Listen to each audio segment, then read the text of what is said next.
किसी गांव में एक किसान रहता था जिसका नाम मोहन था। मोहन के दो बेटे थे, राम और श्याम। दोनों बेटों का स्वभाव एक दूसरे से बिल्कुल विपरीत था। राम बड़ा था और वह बहुत मेहनती और ईमानदार था। उसे अपने काम से बहुत प्रेम था और वह हमेशा अपने पिता की सहायता करता था। वहीं श्याम थोड़ा लापरवाह और आलसी था। वह हमेशा किसी न किसी बहाने से काम से बचने की कोशिश करता था और अपने दिन का अधिकतर समय दोस्तों के साथ घूमने फिरने में बिताता था। मोहन ने अपने खेतों में कड़ी मेहनत करके अपनी जिंदगी गुजारी थी। उसने अपने बेटों को शिक्षा दी और उन्हें समझाने की कोशिश की कि मेहनत का कोई विकल्प नहीं होता, लेकिन श्याम ने कभी इन बातों पर ध्यान नहीं दिया।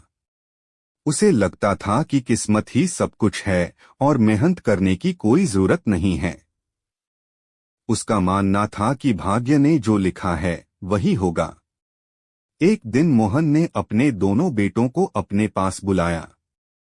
वह अब बूढ़ा हो गया था और काम करने में कठिनाई महसूस करता था। उसने कहा, बेटा, मैं अब बहुत बूढ़ा हो गया हूँ। अब मैं खेतों का काम ठीक से नहीं कर सकता। तुम दोनों को ही खेतों की जिम्मेदारी संभालनी होगी। मैं चाहता हूं कि तुम दोनों मिलकर काम करो और हमारे खेतों को अच्छी तरह से संभालो। मेहनत करोगे तो अच्छा जीवन पाओगे। राम ने अपने पिता की बातों को गंभीरता से लिया और खेतों में काम करने के लिए पूरी तरह तैयार हो गया।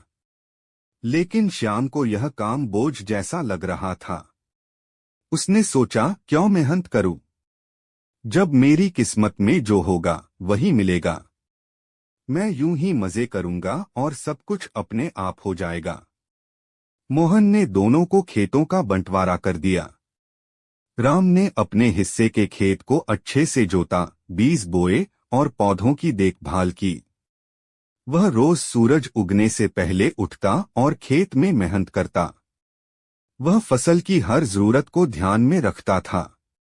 उसे विश्वास था कि मेहनत का फल अवश्य मिलेगा। वहीं श्याम ने अपने खेत को जस का तस छोड़ दिया। उसने सोचा कि उसे मेहनत करने की जरूरत नहीं है, क्योंकि उसकी किस्मत अच्छी होगी और बिना मेहनत के भी उसे सब कुछ मिल जाएगा। वह दिन भर गांव के दोस्तों के साथ घूमता, गप्पे मारता और अपना समय बर्बाद करता रहा। समय बीता और फसल का समय आया। राम के खेतों में लहलहाती फसलें खड़ी थीं। उसकी मेहनत का परिणाम साफ दिखाई दे रहा था।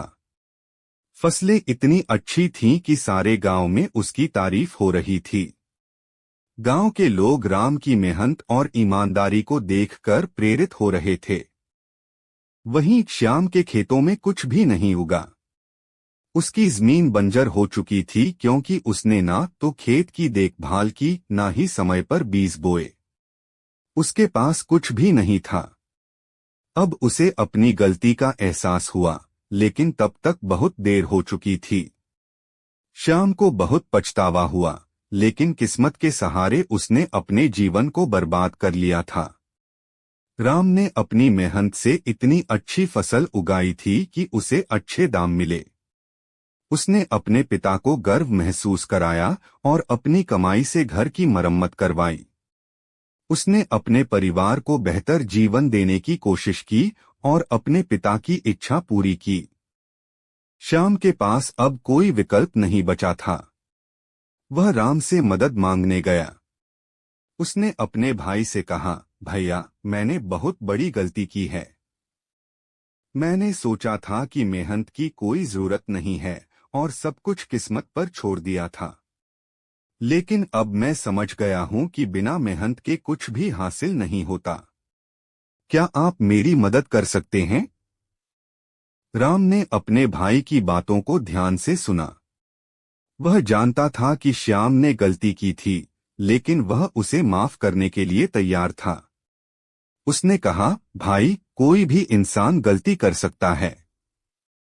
सबसे जरूरी बात यह है कि हम अपनी गलतियों से सीखें। मेहनत का कोई विकल्प नहीं होता। अगर तुम अब सचमुच मेहनत करना चाहते हो तो मैं तुम्हारी मदद करने के लिए तैयार हूं। श्याम ने अपनी गलती स्वीकार की और राम की मदद से फिर से खेती शुरू की। इस बार उसने दिल से मेहनत की। उसने समझ लिया था कि जीवन में केवल किस्मत पर निर्भर रहना मूर्खता है। मेहनत ही वह रास्ता है जो हमें सफलता की ओर ले जाता है। समय के साथ श्याम ने भी अपने खेतों में अच्छी फसल उगानी शुरू की। उसने राम से बहुत कुछ सीखा और अब वह भी अपने जीवन में मेहनती और ईमानदार बन गया।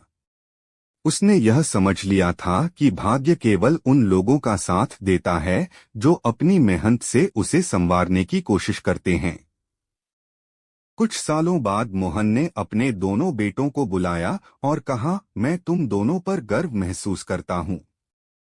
तुम दोनों ने मिलकर हमारे खेतों को संभाला और मेहनत से अपना जीवन बनाया। यह बात हमेशा याद रखना कि किस्मत केवल उन्हें ही फल देती है जो खुद मेहनत करने के लिए तैयार होते हैं। राम और श्याम दोनों ने अपने पिता की बातें हमेशा के लिए याद रखीं। वे अपने अपने परिवार के साथ खुशहाल जीवन जीने लगे।